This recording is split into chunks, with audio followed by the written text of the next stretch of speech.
Welcome to Reformed Thinking. This is a deep dive into some really fascinating source material today. Yeah, I am really looking forward to this one. It hits close to home. It really does. So I want to start by asking you, the listener, a pretty direct question. Have you ever found yourself just quietly analyzing someone else's motives? Oh, we all do it. Right? Like you are utterly convinced you see their secret flaws. You are sitting there piecing together their actions, their words, maybe even just, a passing look they gave you across the room. And you construct this entire narrative about who they are. Yes. You build this watertight case in your mind. You basically become the detectives, the prosecutor, and the judge all at once. And you are so sure you are right. But then, a week later, or maybe a month later, a new piece of information comes to light.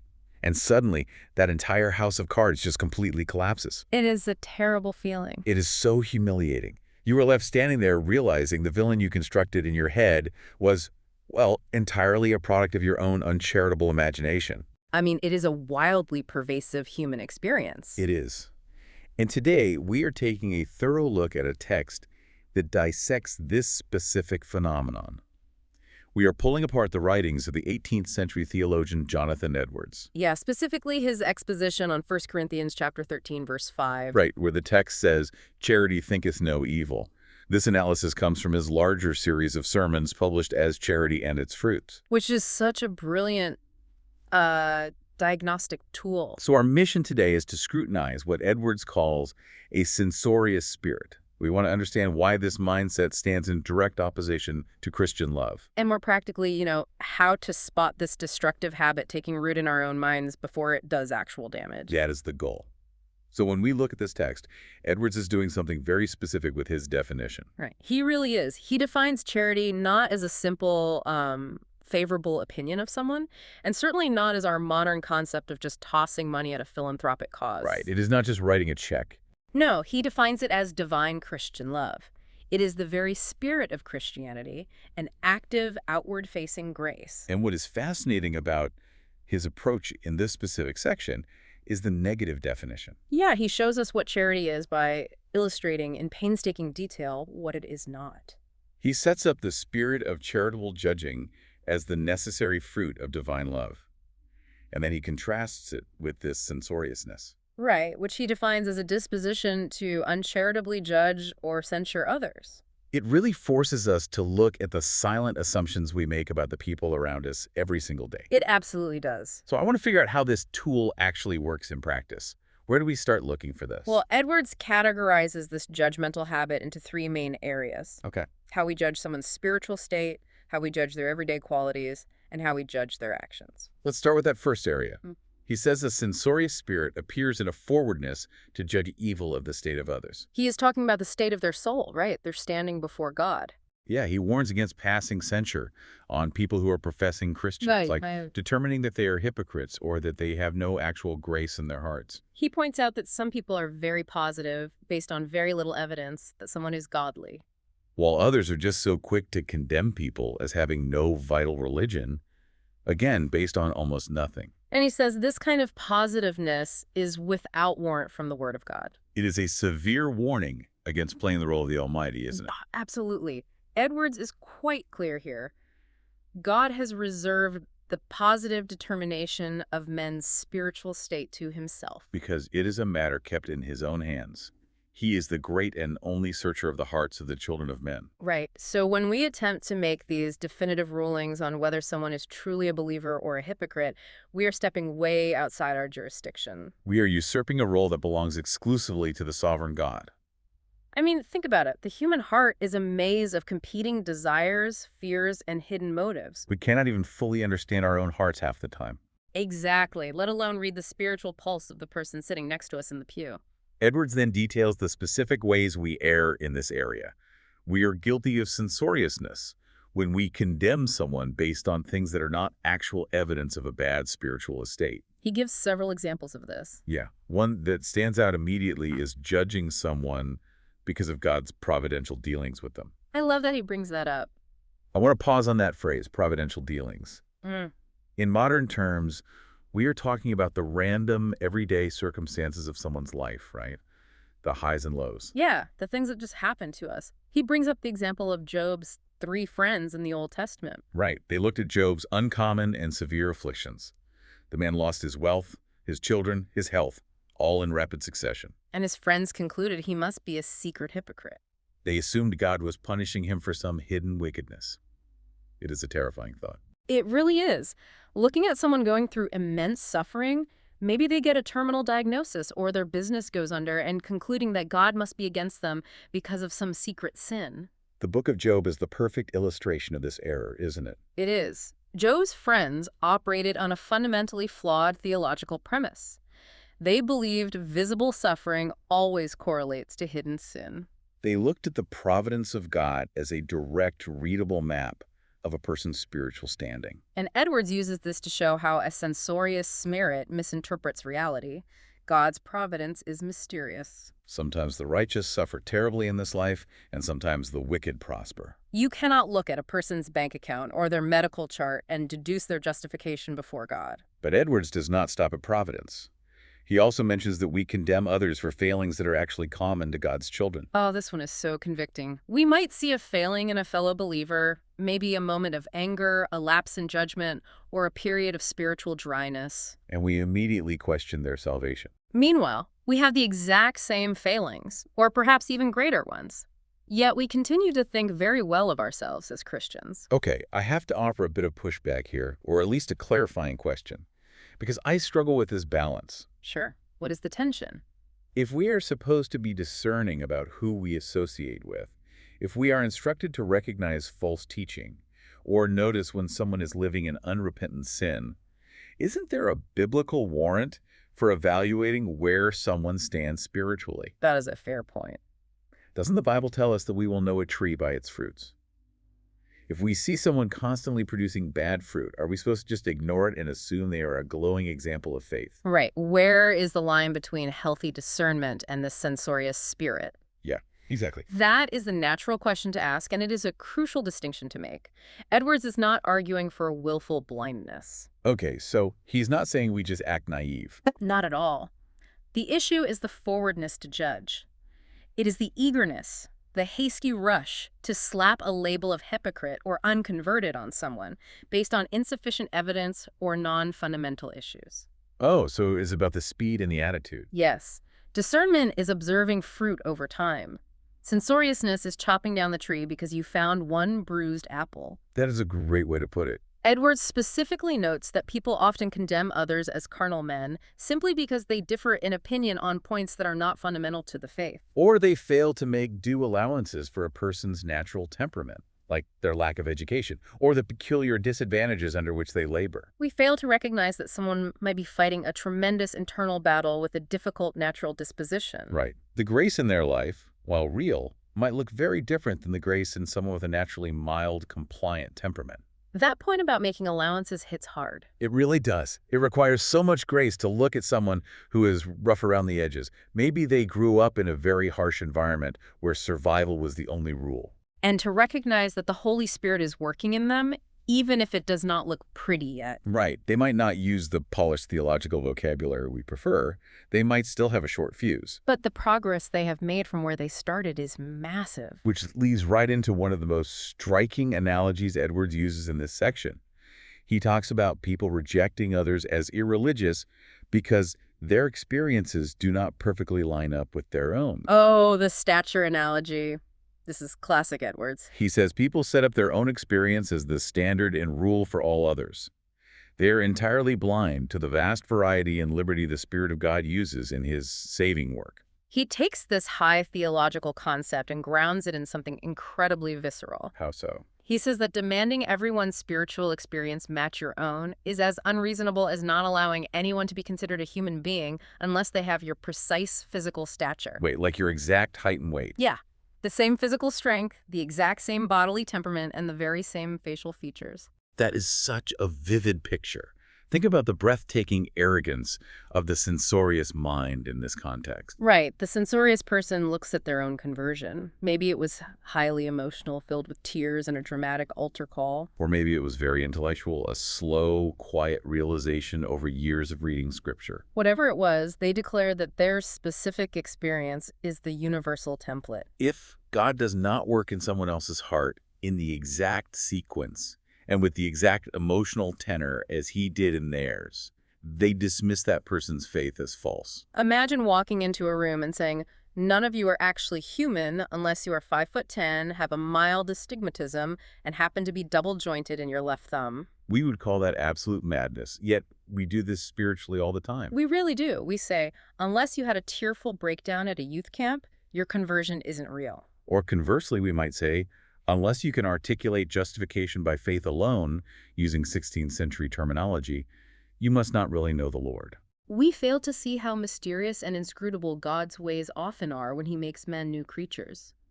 We want to force God to validate our own experience by making everyone else match it. It is a failure to appreciate the absolute sovereignty of the Holy Spirit. The Spirit blows where he wishes, and he deals with human beings as individuals. A censorious spirit shrinks God down to the size of personal experience. It takes the subjective and elevates it to the level of objective law. And when we do this, we are not just judging our neighbor unjustly, we are attempting to put the Holy Spirit in a box of our own design. We are dictating terms to God about how he's allowed to save people. Which brings a question directly to you, the listener. Have you ever dismissed a fellow believer's sincerity simply because their background or their theological vocabulary looked different from yours? That is a heavy question. Have you ever heard someone share their testimony and thought to yourself, well, that didn't sound very convincing, simply because they didn't hit the specific emotional or doctrinal checkpoints you personally value? We have to examine our own hearts here and see if we are demanding that everyone match our spiritual facial features. We have to ask if our idea of grace is too small. That is a really convicting thought to sit with. So, moving from the judgment of a person's eternal state, Edwards looks at the second major area of censoriousness. Right. We do not only judge people's souls, we also judge their everyday characteristics. Edwards points out that a censorious spirit appears in a forwardness to judge evil of the qualities of others. This manifests as a disposition to overlook their good qualities, or to think they are completely destitute of such qualities when they are not, or to make very little of them. Conversely, it magnifies their ill qualities, making more of them than is just, or it even charges them with ill qualities they do not possess at all. This is where the rubber meets the road for our daily lives. We're talking about how prejudice acts like a distorting lens. Edwards describes people charging others with ignorance, folly, or contemptible traits when they do not deserve it in the slightest. He talks about people entertaining a very low and despicable opinion of others, and then representing them that way to their associates and friends. You can see how destructive this is to any community, whether it is a church, a workplace, or a family. Instead of acknowledging the good, the spirit zeroes in on the bad and broadcasts it on a megaphone. The psychology of prejudice that Edwards outlines here is just fascinating. He uses the phrase, deep prejudice they have imbibed. When a person imbibes a prejudice, it is like drinking a poison that alters their vision. They become convinced that a neighbor is a great deal more proud, selfish, spiteful, or malicious than they really are. Through this contracted prejudice, they conceive that the person has all manner of bad qualities and zero good ones. They look at someone who might appear perfectly fine and decent to the rest of the world, and they see only an exceedingly proud or covetous individual. The prejudice writes a fictional script, and the censorious person believes it as absolute truth. Edwards uses the word palliations in this section.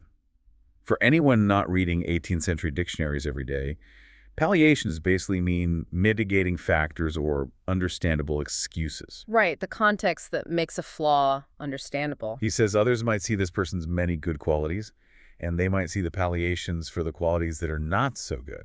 But the censorious person is totally blind to reality. They see only the evil. They speak only that which is unjust and disparaging. Let's think about how this plays out in a modern workplace scenario.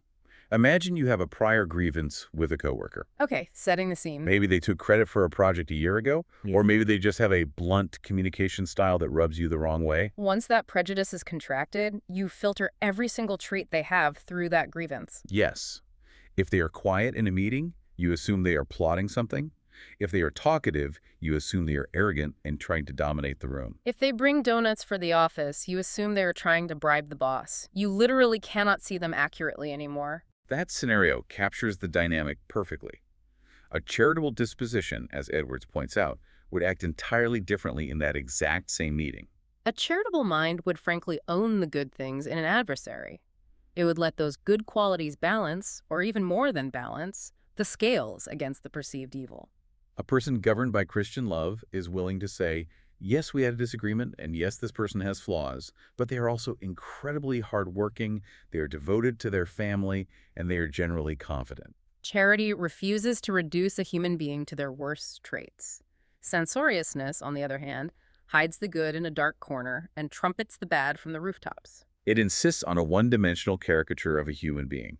It is a form of character assassination that happens entirely inside our own heads before it ever reaches our lips. And if you assume someone has bad qualities, if you are convinced they are inherently selfish or proud, you will naturally assume their actions are malicious. Which links directly to the third area Edwards identifies, a forwardness to judge evil of the actions of others. He defines actions here as all the external voluntary acts of men, whether consisting in words or deeds. And he says this discovers itself in two main things. The first is judging them to be guilty of evil actions, without any evidence that constrains them to such a judgment.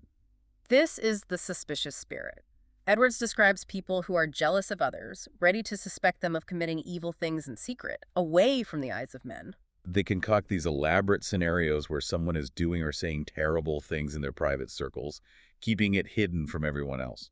Edwards rightly points out that this suspicious spirit is completely contrary to Christianity. These are the people chargeable with the evil surmisings that the Apostle Paul condemns in 1 Timothy chapter 6, verse 4. Paul connects those evil surmisings directly with envy, strife, and railings.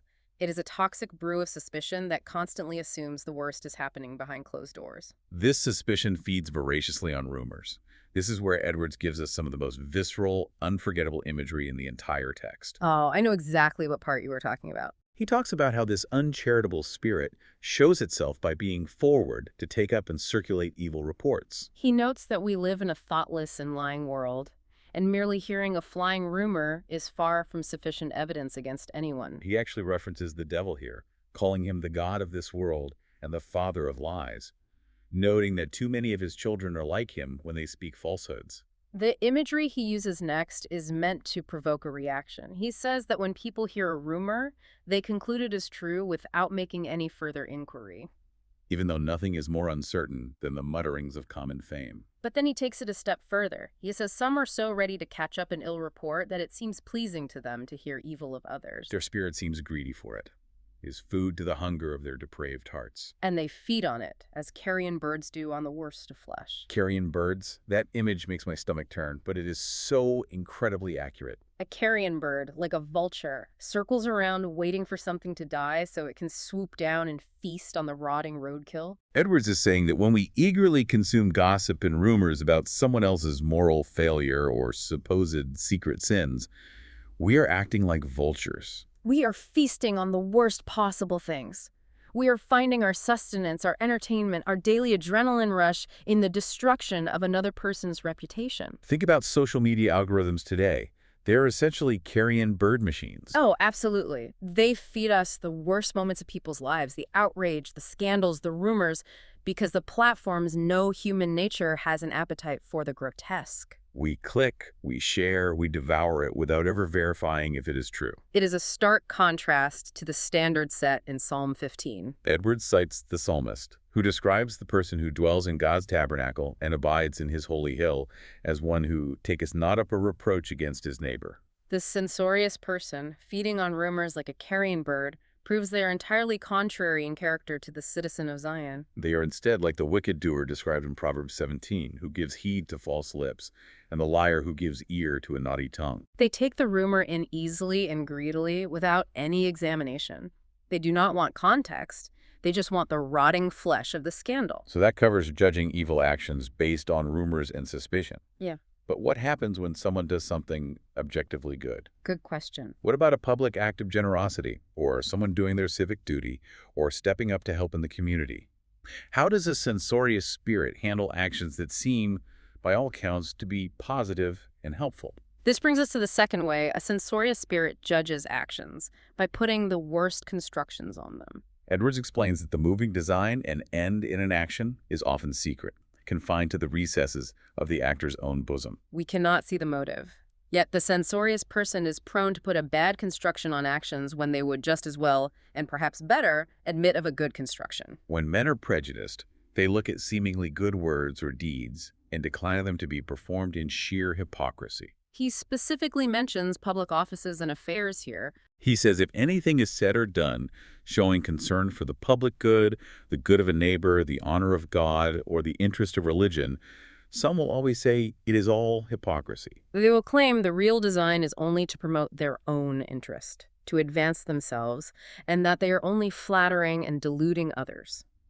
Now, keeping things completely impartial here, we see this constantly in our modern political and social landscape. It happens across all divides, left, right, and center. Oh, without a doubt. One side proposes a policy or performs an action that looks beneficial on paper, and the opposing side immediately assumes the absolute worst motive. They declare they don't actually care about the community. They just want power, or they're just doing this for a tax break, or they are just virtue signaling for their base. We assume that anyone we disagree with is physically incapable of a genuinely good motive. This assumption of universal bad faith is the hallmark of a censorious age.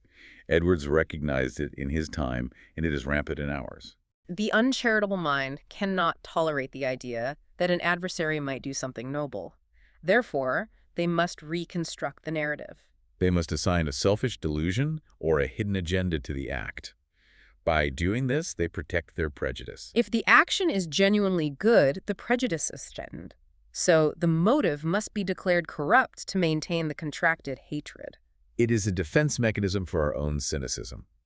It is an exhaustingly cynical way to live. You are constantly interrogating everyone's motives. It really is, but this raises a major question. I can hear the listener thinking this right now, anticipating a potential objection. Which is? Does Christian love require us to turn off our brains? Yeah. Does charity mean we have to ignore obvious wickedness or pretend that a corrupt politician is a saint or act like a wolf in sheep's clothing is just a misunderstood sheep? I struggle with this too. If someone constantly lies to me or embezzles money from charity, it feels less like censoriousness and more like basic self-preservation to assume they have a bad character. Where are the lines drawn? Edwards anticipates this exact inquiry.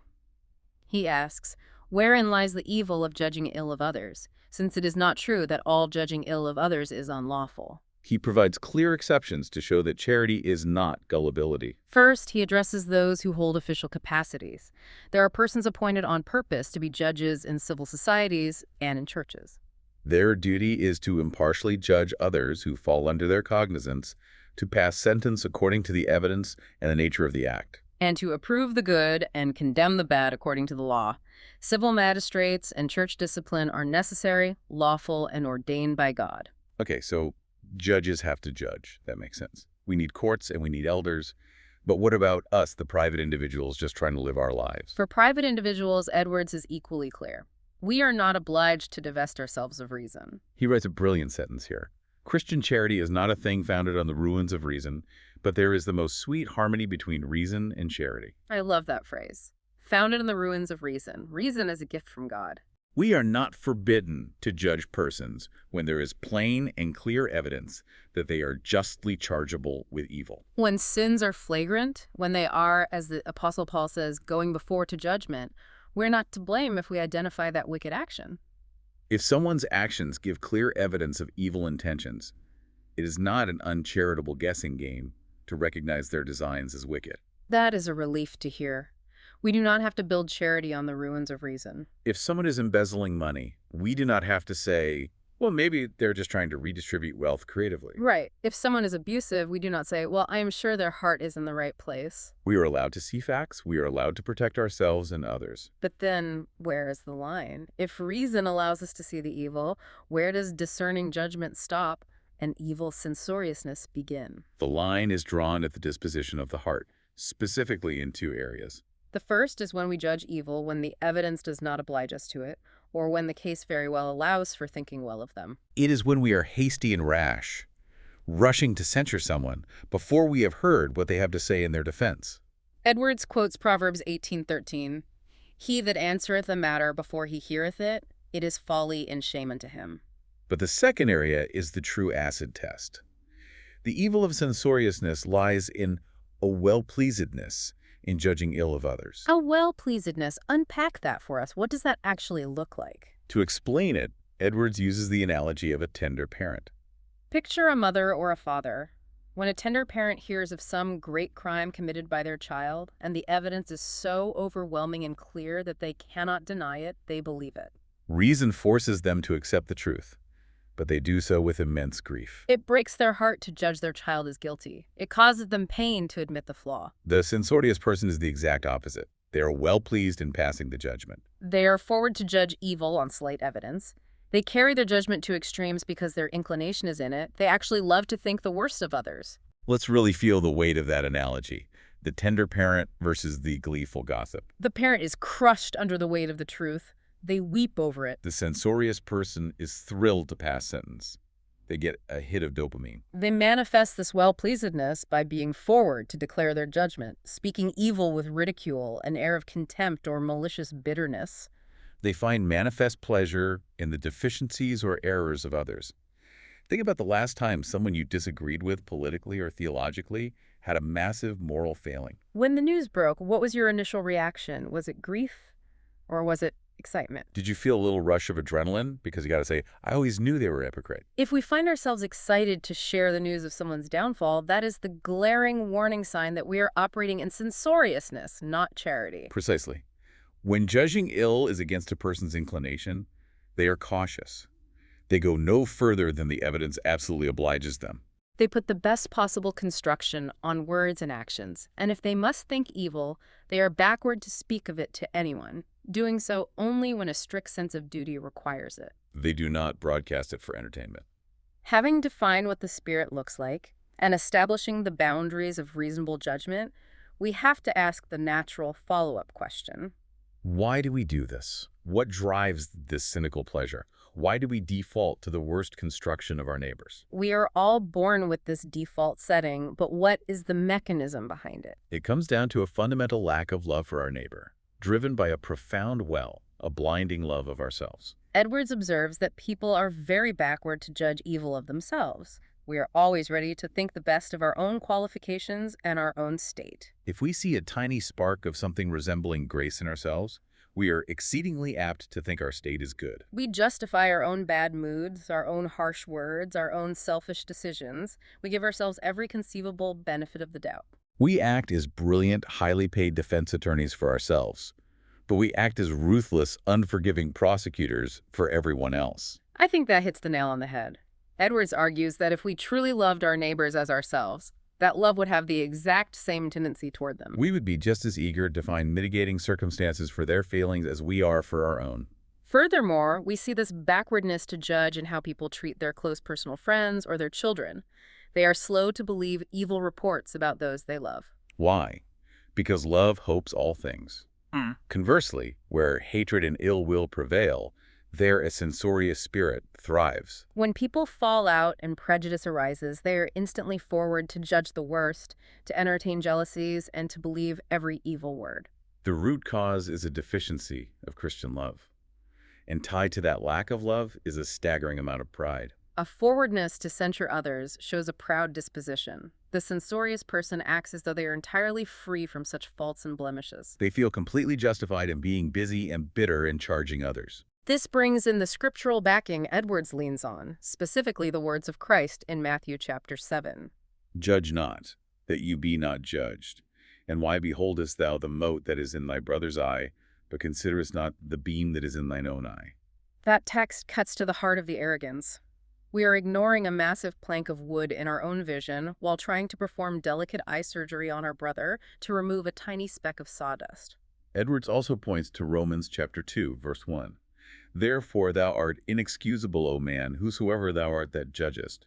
For wherein thou judgest another, thou condemnest thyself, for thou that judgest doest the same things. If we were humbly sensible of our own failings, if we understood the depth of our own depravity, we would not be so pleased to judge others. The corruption in one man's heart is the same kind of corruption in another's.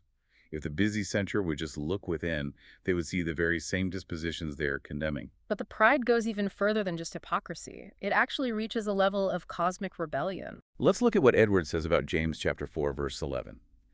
By judging a fellow servant, you cease to be a doer of the law and set yourself up as the sovereign judge. Yes, the Apostle James says, "He that speaketh evil of his brother, and judgeth his brother, speaketh evil of the law, and judgeth the law. But if thou judge the law, thou art not a doer of the law, but a judge." Edwards explains that when you do this, you do not act as a fellow servant under the same law. You are setting yourself up as the giver of the law and the judge whose province it is to pass sentence. And James immediately adds, "There is one lawgiver who is able to save and to destroy. Who art thou that judgest another? God alone is Lord of the conscience." This should be a terrifying thought for any believer. We are taking the gavel out of God's hand. We are acting as a rival to the one true lawgiver. The thought of God's sovereignty and dominion should completely hold us back from daring to judge our fellow beings like this. We are setting up a little tribunal in our minds, calling witnesses, weighing evidence, and passing eternal sentences, all while the actual judge of the universe is watching us usurp his authority. To cement the danger of this arrogant mindset, Edwards shifts to providing biblical case studies. He wants to show us historically, from Scripture, how often initial uncharitable judgments turn out to be completely and utterly false. He points out that when the truth comes fully out, things often appear far better than we at first were ready to judge. Let's walk through these case studies because they read like gripping campfire stories and they provide such a weighty warning. The first one he mentions is the altar of Reuben and Gad from Joshua chapter 22. Let me set the scene here. The tribes of Israel have conquered the Promised Land. And the eastern tribes, Reuben, Gad, and the half-tribe Manasseh, are heading back across the Jordan River to their own territory. Before they cross, they build this massive, imposing altar by the river. The other tribes hear about it, and they instantly conclude the absolute worst. They assume the eastern tribes have turned away from the Lord and are setting up a rival, idolatrous worship center. They actually gather their entire army and are preparing to go to war against their own brothers. They are ready to slaughter them over an assumption. But before they attack, they send a delegation to confront them. And what do they find out? They find out that the altar was never intended for sacrifices. It was a replica built for a good end. It was erected to be a monument, a physical witness, between the tribes on both sides of the river that they all worshiped the same God. The eastern tribes were actually afraid that future generations of the western tribes might cut them off from the worship of Yahweh, saying, "You live across the river, you have no part in the Lord." So they built it out of devotion, not rebellion. The hasty, censorious judgment of the western tribes almost resulted in a catastrophic civil war. They presumed the worst possible motive for the action without waiting for the truth. It is such a stark warning against jumping to conclusions. The second case study is Eli and Hannah from 1 Samuel chapter 1. Eli is the high priest. He is the highest religious authority in the land. He is sitting by the doorpost of the temple, and he sees Hannah praying. She is in deep distress, weeping bitterly, praying in her heart. Her lips are moving, but her voice is not heard. What is Eli's immediate judgment? He looks at her and uncharitably concludes that she is drunk. He even rebukes her, telling her to put away her wine. Here you have a man who should have been filled with pastoral care, looking at a woman pouring out her soul in grief before God. And he filters her actions through a lens of suspicion. He assumes a wicked state. But when the truth comes to light, when Hannah explains that she is a woman of sorrowful spirit pouring out her soul to the Lord, Eli realizes his terrible error and blesses her. The reality was far better than his initial judgment. Then Edwards brings up David and Mephibosheth. David is fleeing from his son Absalom, who is trying to steal the throne. David is vulnerable. Ziba, the servant of Mephibosheth, comes out to meet David with supplies. David asks where Mephibosheth is, and Ziba slanders his master. He tells David a lie, claiming that Mephibosheth stayed in Jerusalem, hoping the kingdom would be restored to him during the chaos. David, acting on this evil report, this flying rumor, makes a censorious judgment in the heat of the moment. He strips Mephibosheth of his land and gives it all to Ziba. He assumes treason. Yes, David acts without sufficient evidence. He listens to a self-serving report and puts the worst construction on Mephibosheth's absence. Later, when the truth appears, David sees it was quite otherwise.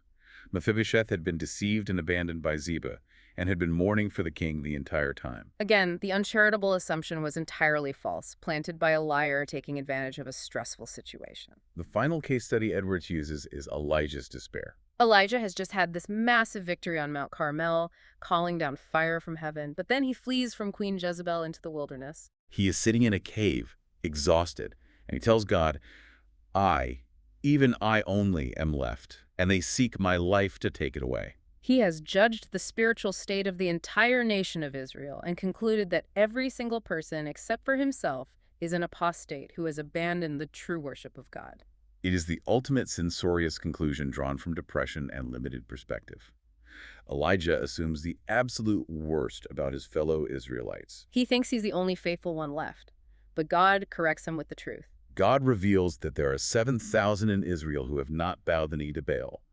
The situation was 7,000 times better than Elijah's hasty judgment assumed. Edwards synthesizes these stories to make a vital theological point. There are always two sides to every story. It is generally wise, safe, and charitable to take the best view. There is probably no one way in which persons are so liable to be wrong, as in presuming the worst is true, without waiting till all the truth is known. I want to prompt you, the listener, to pause and consider this in your own life. Think back over the years.